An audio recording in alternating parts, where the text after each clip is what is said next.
सार्वजनिक गणेशोत्सव मंडळाची मोठी परंपरा ही संपूर्ण महाराष्ट्राला, विशेषतः मुंबई पुण्याला सुद्धा आहे. आणि जी मंडळं असतात या मंडळांना दरवर्षी परवानग्यांसाठी नगरपालिकेचे, महानगरपालिकेच्या मध्ये जायला लागतं. हे लक्षात घेऊन आदरणीय शिंदे साहेबांनी निर्णय घेतलेला आहे की 5 वर्षाची परवानगी एकदाच द्यावी, जेणेकरून मंडळांना पुन्हा पुन्हा या परवानग्या घ्यायला लागणार नाही. आणि असे अनेक निर्णय घेतलेले आहेत. जसं मोठ्या मंडळांना फायर फायटर ठेवायला लागतो, त्याचं भाडं आता निम्म्यावर आणलेलं आहे. हा 5 वर्षाचा निर्णय आहे. हा निश्चितपणे सर्व जी सार्वजनिक गणेशोत्सव मंडळं आहेत यांना दिलासा देणारा असा निर्णय आहे. आणि वेगवेगळ्या नगरपालिकांमधून, कॉर्पोरेशनमधून याची अंमलबजावणी झाली तर मोठा दिलासा हा सार्वजनिक गणेशोत्सव मंडळांना मिळेल. एक बातमी ही विशेषतः शालेय शिक्षणाच्या संदर्भात आलेली आहे की शाळा ज्या आहेत याला ॲडॅप्ट स्कूल नावाची एक नवीन स्कीम आम्ही त्या ठिकाणी महाराष्ट्रामध्ये त्याची अंमलबजावणी करण्यासाठी, अजून आता कॅबिनेटचा निर्णय झालेला नाही पण हे विचारार्थ आहे. याच्यामध्ये आपल्या ज्या ग्रामीण भागातल्या शाळा असतात याचं पायाभूत सुविधा म्हणजे इन्फ्रास्ट्रक्चर खूप वीक झालेलं असतं आणि काही ठिकाणी शाळा गळत असतात, इमारतींमध्ये प्रॉपर प्लास्टरिंग त्याचं उडलेलं असतं. आणि ह्या जर शाळा खाजगी जो CSRमधून खर्च होतो हा पैसा जर ह्या शाळांवर खर्च झाला, तिथल्या बेंचेस असतील, इतर ज्या सुविधा असतात याच्यावर जर खर्च झाला तर निश्चितपणे एक दिलासा हा ग्रामीण भागातल्या विद्यार्थ्यांना मिळू शकेल. पण याच्या संदर्भात काही गैरसमज महाराष्ट्रामध्ये घडवले जात आहेत. या ज्या कंपन्या असतील यांना कुठलेही अधिकार हे शिक्षक नेमण्याचे नाही आहेत किंवा शाळा चालवण्याचे नाही आहेत. एक्झिस्टिंग जी सगळी सिस्टम ही जशीच्या तशी चालू राहील, परंतु कंपन्यांच्या CSRच्या माध्यमातून ग्रामीण भागातल्या शाळांना चांगलं स्वरूप येऊ शकेल. आणि त्याच्यामुळे जो पैसा CSRमधून आज एज्युकेशनवर खर्च केला जातो तो प्रत्यक्ष विद्यार्थ्यांपर्यंत पोहोचू शकत नाही, तर विद्यार्थ्यांपर्यंत CSRचा पैसा पोचवून त्याच्यामध्ये शिक्षणामध्ये अधिकचं काहीतरी करण्याची संधी ही कंपन्यांनासुद्धा उपलब्ध होईल. आणि ह्याच्यामुळे जे गैरसमज करणारी लोक आहेत त्यांनी अशा तऱ्हेचे कुठलेही गैरसमज करून देऊ नये. दुसरं, या बातमीमध्ये असंही म्हटलेलं आहे की जी आता शिक्षकांची भरती आहे, बाह्य यंत्रणेकडून शिक्षक घेण्याचं, शिक्षक किंवा इतर कुठलाही नोकर घेण्याच्या संदर्भातलं जे आहे, आयत्या वेळेला ज्यावेळेला आपली भरती चालू असते त्याला काही पिरियडमध्ये शाळांमध्ये शिक्षक नसतात अशी परिस्थिती निर्माण होते. त्यावेळेला वापरायच्या ह्या तरतुदी आहेत. अन्यथा भरतीची प्रक्रिया पूर्णपणे राबवली जाईल, सगळी भरती केली जाईल. त्याच्यामुळे अशा स्वरूपाच्या तरतुदींमुळे भरतीवर कुठलाही अन्याय होणार नाही. सर्व मुलांना शिक्षकांच्या भरत्या केल्या जातील. मी अत्यंत स्पष्टपणे सांगतो की या GRचा आणि शिक्षकांच्या भरतीचा कुठलाही संबंध नाही. अनेक वेळेला ज्यावेळेला गव्हर्नमेंटकडे आयत्या वेळेला मॅनपॉवरचं शॉर्टेज येतं त्यावेळेला त्या तात्पुरत्या काळामध्ये काय करायचं याच्यावरच्या संदर्भातला हा निर्णय आहे. आणि त्याच्यामुळे थेट भरतीवर, कुठल्याही डिपार्टमेंटच्या थेट भरतीवर याचा कुठलाही परिणाम होणार नाही. आता आज जे हिअरिंग होतं आहे हे हिअरिंग खरं तर क्वासी ज्युडिशियल हिअरिंग आहे आणि त्याला खूप मोठं महत्त्व आहे. केवळ क्वासी ज्युडिशियल म्हणता येणार नाही तर ते कॉन्स्टिट्युशनल हिअरिंग आहे. आणि त्याच्यामुळे कॉन्स्टिट्यूशन पॉवर्स ज्या अध्यक्षांना दिलेल्या आहेत त्यांच्या संदर्भात काही वक्तव्य आज सकाळी झाल्याचं माझ्या निदर्शनाला आलेलं आहे. शेवटी प्रत्येकाने संयम पाळला पाहिजे, त्या पदाची महती ओळखली पाहिजे आणि त्याच्यानंतर कॉमेंट्स केले पाहिजे. अशाच तऱ्हेची वेगवेगळ्या याचिका ज्या सुप्रीम कोर्टात केल्या होत्या, हायकोर्टात केल्या होत्या, सर्व ठिकाणी हेच निदर्शनाला आलेलं आहे की याच्यामध्ये कुठलंही इंटरफेरन्स झालेलं नाही आहे. आणि त्याच्यामुळे केवळ आपल्याबरोबर राहिलेल्या उर्वरित आमदारांचं मनोधैर्य वाढायचं आणि त्यांनी आम्हाला सोडून जाऊ नये ह्यासाठी प्रयत्न करायचा. याच्या पलीकडे ह्या कॉमेंट्सना कुठलाही अर्थ नाही आहे. जी काय आमची बाजू मांडायची सक्षमपणे आमचे वकील त्या ठिकाणी मांडतील. मुळात अँटी डिफेक्शन लॉमध्येच हे क्लिअर कट म्हटलेलं आहे की जिथं 2/3 मेजॉरिटी असते तिथं तो व्हीप लागू होत नाही. एकाच तरतुदीच्या संदर्भात अर्थात ते जे आहे याच्यामध्ये मोठं चर्चा ही कदाचित सुप्रीम कोर्टाच्या लार्जर बेंचकडे होईल आणि पार्टीच्या अंतर्गत डेमोक्रेसी असावी की नाही याच्या संदर्भात सुद्धा निर्णय होऊ शकतील. कारण आपण एक गोष्ट लक्षात घेतली पाहिजे की एकदा 2/3 मेजॉरिटी झाल्यानंतर जर तुमचीच पार्टीमध्ये मेजॉरिटी असेल आणि तुम्ही जर दुसऱ्या पार्टीमध्ये मर्ज झाल तर तुमच्या त्या पार्टीवरचा अधिकार सुद्धा संपून जातो. ज्या लोकांनी तुम्हाला निवडून दिलेलं आहे त्या संदर्भात सुद्धा त्या लोकांची निराशा होते. हे सगळे लक्षात घेता 2/3 मेजॉरिटी आमच्याकडे होती ही वस्तुस्थिती आहे आणि ती आम्ही प्रूव्ह केलेली आहे. On the floor of house prove केलेली आहे.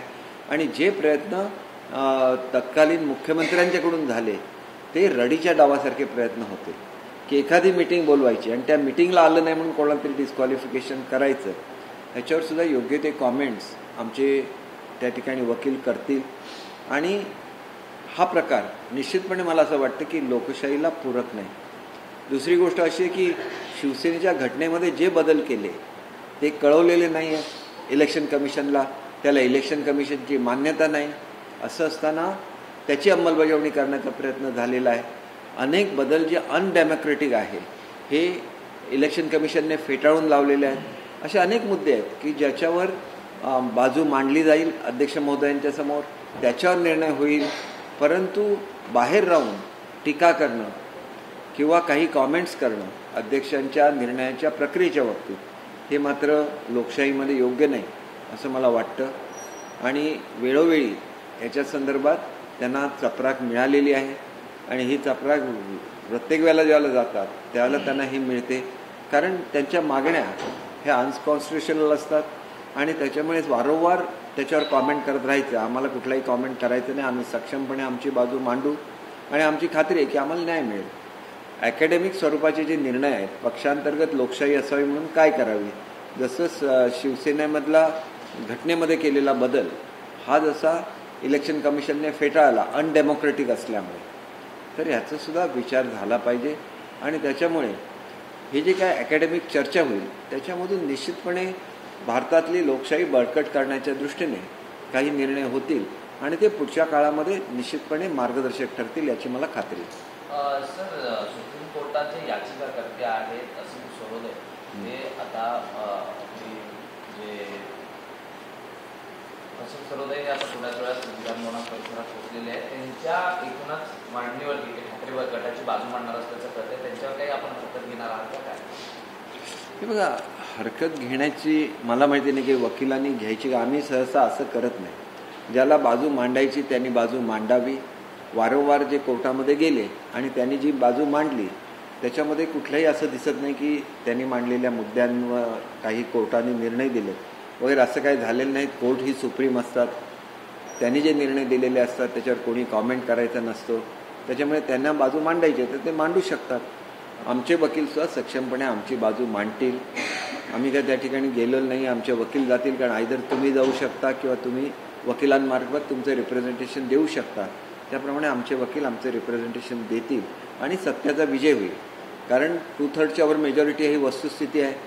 16 आमदारांचं जे डिस्क्वालिफिकेशन मागितलं ते चुकीच्या ग्राउंडवर मागितलेलं आहे. केवळ 2/3 मेजॉरिटी होणार ही कल्पना असल्यामुळे हे केलेला प्रयत्न आहे असं मला स्वतःला वाटतं. ठाकरे गटानं आज मागणी केली की आजच सुनावणी पूर्ण करून आजच निर्णय द्यावा आणि त्यासाठी एक निवेदन सुद्धा ते अध्यक्षांना देणार आहेत. ते नेहमी असं करत असतात. बघा, एक मर्यादा असते. आपण कितपत उगाच लोकांमध्ये काहीतरी गैरसमज निर्माण करावा याच्या पलीकडे या मागणीला कुठलाही अर्थ नाही. असं कुठे आजपर्यंत घडलंय का? लोकांना आपलं म्हणणं मांडायची संधी द्यायलाची असते. दुसऱ्या पार्टीचं जे म्हणणं आलं त्याच्यावर त्यांचं म्हणणं काय, ही संपूर्ण एक प्रोसेस आहे जी आपण बघितली की कोर्टामध्ये सुद्धा ही प्रोसेस चालते आणि दीर्घकाळ चालते.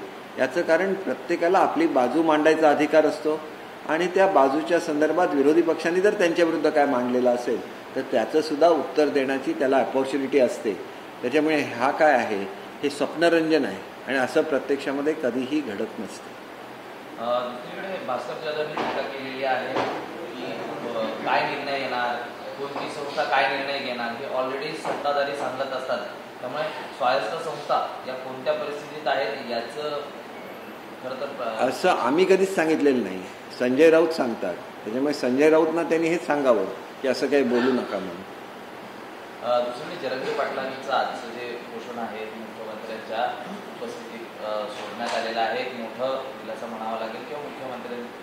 मध्यस्थी करण्यात एक पॉझिटिव्हनेस दाखवलेला आहे, कसं पाहताय? एक गोष्ट अशी आहे की मी आत्ताच जरांगे पाटील साहेबांचं भाषण ऐकलं आणि त्यांनी मुख्यमंत्र्यांनी वेगवेगळे जे प्रयत्न केले त्याचंसुद्धा त्यांनी स्वागत केलेलं आहे आणि त्यांच्यावर विश्वाससुद्धा दाखवलेला आहे. आणि मुख्यमंत्री साहेब मनापासून प्रयत्न करत होतात मराठा आरक्षणासाठी किंवा इतर ज्या सर्टिफिकेटच्या संदर्भात ज्या अडचणी निर्माण केल्या आहेत त्या दूर करण्याच्या संदर्भात. आणि मंत्रिमंडळाचे सगळे सहकारी त्यांच्यावर असतात आणि त्यांचे प्रयत्न हे सच्चे असल्यामुळे मला असं वाटतं की त्यांनी जी 1 महिन्याची मुदत दिलेली आहे जरांगे पाटील साहेबांनी त्याच्याबद्दलसुद्धा मुख्यमंत्री महोदयांनी त्यांचे आभार मानलेले आहेत. आणि लवकरच या संदर्भातले सुरुवातीचा निर्णय आहे तो जे कुणबी जिथं रेकॉर्ड मिळतं त्यांना दाखले कसे व्यवस्थित मिळू शकतील कमी वेळामध्ये त्या संदर्भातला आयोग आहे तो आयोग निर्णय घेईल किंवा कमिटी जी नेमली आहे ती कमिटी निर्णय घेईल आणि त्याच्यामुळे हे सुलभ होईल दाखले मिळणं. शेवटी दाखले मिळणंसुद्धा आवश्यक असतं, त्याचं व्हेरिफिकेशन व्हायला लागतं ते आवश्यक असतं, जात पडताळणी व्हायला लागते ती आवश्यक असते आणि ह्या कमिटीमध्ये जे निष्कर्ष निघतील त्याच्यामुळे या प्रक्रियेला गती मिळेल आणि प्रक्रियेला एक वैधानिक स्वरूपसुद्धा येईल. देखिए आज से जो माननीय अध्यक्ष है विधानसभा के उनके पास हियरिंग हो रहा है. हियरिंग जब हो रहा है तो किसी ने उस पर कमेंट नहीं करना चाहिए. उसके बाद भी कई लोग इस पर कमेंट कर रहे हैं, उन पर दबाव डालने की कोशिश कर रहे हैं. एक न्यायिक प्रक्रिया है और ये कॉन्स्टिट्यूशनल अथॉरिटी है तो मुझे ऐसे लगता है कि जिसे जो भी कहना है वो इस हियरिंग के दरमियान वो कहे. हमारे भी लॉयर वहाँ पे उपस्थित रहेंगे तो वो ठीक से हमारा भी पक्ष है उनके सामने रखेंगे. एक तो इसमें पक्की बात यह है कि हमारी 2/3 मेजॉरिटी है. घटना भी कहती है अगर कोई व्हिप आपके खिलाफ निकाला गया है और उस व्हिप का उल्लंघन करना हो तो आपके पास 2/3 मेजॉरिटी होनी चाहिए. हमने ये बियॉन्ड डाउट क्लियर कर दिया है कि हमारे पास 2/3 मेजॉरिटी है और उसके बाद का जो कलम है कि आपको दूसरे पार्टी में मर्ज होना है. अगर आपके पार्टी में ही आपका बहुमत है और वो आपकी पार्टी है और उसमें कुछ अनकॉन्स्टिट्यूशनल चेंजेस पार्टी के कॉन्स्टिट्यूशन में किए गए हैं तो वो लागू नहीं होते. उसको इलेक्शन कमीशन ने भी नकारा है कि ये आपने जो प्रोविज़न की है वो अनडेमोक्रेटिक है. ना तो उस प्रोविज़न को इलेक्शन कमीशन को दिखाया गया था, उनकी मंजूरी दी थी. इसलिए ये सब एक कोशिश है कि हमारी मेजॉरिटी वहाँ पे नहीं है, उसके बावजूद अगर वो मेजॉरिटी नहीं बननी चाहिए इसलिए एक मीटिंग बुलाई जाती है, जो लोग एब्सेंट है उन पर कार्रवाई करने की मांग हो जाती है. तो ये सब कहीं पे भी ये अलाउड नहीं है. जो भी व्हिप निकालना है वो फ्लोर ऑफ द हाउस पे निकालना है और वहाँ पे आपको उल्लंघन उसका करना होगा तो आपके पास 2/3 मेजॉरिटी होनी चाहिए. ये क्लियर कट लिखा है. अगर ये लिखा हुआ है तो उसके बावजूद भी जो कोशिश वो कर रहे हैं ये सिर्फ एक ऐसी कोशिश है कि जिससे वो सहानुभूति जुटा सके. मुझे ऐसे लगता है कि कानून की जो भी निर्णय होते हैं वो फैक्ट्स पे होते हैं और ये जो सब कानून का उल्लंघन किया गया है, शिवसेना के कॉन्स्टिट्यूशन में जो बदलाव किए गए हैं वो भी मुद्दा आ जाएगा सामने तो उस पर भी निर्णय हो जाएगा और सत्यमेव जयते लिखा हुआ है तो हमें न्याय मिल जाएगा. इसके बारे में हमें यकीन है. उद्धव जी की तरफ से ये पहल की जा रही है कि आज ही सुनवाई पूरी हो और कुछ ना कुछ फैसला जल्द से जल्द निकाला जाए क्योंकि उनकी तरफ से 14 जो लोग हैं वो वहाँ पर फिजिकली होने की दावा भी करें और आपकी तरफ से उस तरफ की पहल को नज़रअंदाज करके आपके वकीलों को जो रिप्रेजेंट किया जा रहा है. ऐसे बिल्कुल नहीं है. वो 14 जो लोग हैं अगर वो जाते हैं तो उनका चॉइस है. देखिए जाने के बाद अगर वो अपना पक्ष रखते हैं तो वो अलग बात है. वहाँ तो बात कौन करेगा या पक्ष कौन रखेगा वो तो आपके वकील है. ये तो सब लीगल मैटर्स है. तो इसमें हम खुद जाके कुछ अलग करें ऐसे कुछ होने की संभावना हमें नहीं दिखती है. हमें पूरा कानून पे यकीन है. विधिमंडल से भी अध्यक्ष जी जो निर्णय देंगे इसके बारे में भी हमें ये यकीन है कि सब मुद्दों को अच्छी तरह से वो जांच लेंगे और ऐसे कभी मांग होती ही नहीं है. जब आपके खिलाफ इतना बड़ा डिस्क्वालिफिकेशन का केस चलता है तो उसमें आपका पक्ष रखने के लिए आपको पूरी अवधि देनी चाहिए। आपके खिलाफ जो एलिगेशन उस हियरिंग के दरमियान होती है तो उसका भी आंसर करने के लिए आपको पूरी मोहलत देनी चाहिए। और ये सब प्रोसेस है, किसी के कहने से या उद्धव साहब के कहने से कानून नहीं चलता। कानून तो अपना उनकी जो प्रोसीजर है उसके हिसाब से ही चलता है। और सही माने में ये विधिमंडल एक हाईएस्ट बॉडी है, तो उसके खिलाफ भी जो लोग कुछ कॉमेंट्स कर रहे हैं वो कॉमेंट्स सही नाही आहे। गणपतीसाठी मोठ्या प्रमाणात कोकणामध्ये गणेश भक्त जात असतात आणि हे लक्षात घेऊन त्यांच्या जाण्याची व्यवस्था ही पक्षामार्फत ठिकठिकाणी गाड्या उपलब्ध करून दिलेल्या आहेत। त्याच्याबद्दल पक्षाचे आणि शिंदेसाहेबांच्या नेतृत्वाखाली असलेल्या आमच्या शिवसेना पक्षाचे मी मनापासून एक कोकणातील कार्यकर्ता आणि आमदार आणि मंत्री म्हणून मनापासून आभार मानतो। आणि त्याच्याचबरोबर काल कशेडी बोगदासुद्धा चालू झालेला आहे।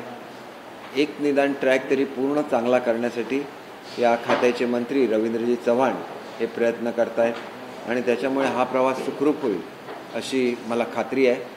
जी लोक कोकणामध्ये जाणार आहेत त्यांनी ज्यांच्यासाठी सोयी केलेल्या आहेत त्यांना त्या त्या ठिकाणच्या शाखा प्रमुख आहेत, विभाग प्रमुख आहेत, त्यांनी मदत करावी, असिस्ट करावं या दृष्टीने सुद्धा आज एक बैठक बोलवलेली आहे आणि त्याच्यामुळे सुखरूप सर्वांनी कोकणामध्ये यावं। सर्वांचं, सर्व गणेश भक्तांचं आम्ही स्वागत करतो आणि गणेश भक्तांसाठी ज्या ज्या सुविधा शासनाच्या वतीने देता येतील शासनाने देण्याचा प्रयत्न केलेला आहे आणि त्याच्याबद्दल मी आदरणीय शिंदेसाहेबांचे आभार मानतो। जे लोक खालच्या रस्त्याने जाणार नाहीत त्यांना दरवर्षी टोल माफसुद्धा करण्याचा निर्णय हा त्या खात्याचे मंत्री म्हणून शिंदेसाहेब घेत असतात। या खेपेला तर ते स्वतःच मुख्यमंत्री आहेत, त्याच्यामुळे ही व्यवस्थासुद्धा दरवर्षीप्रमाणे चालू राहील आणि त्याच्याबद्दलही मी त्यांचे आभार मानतो।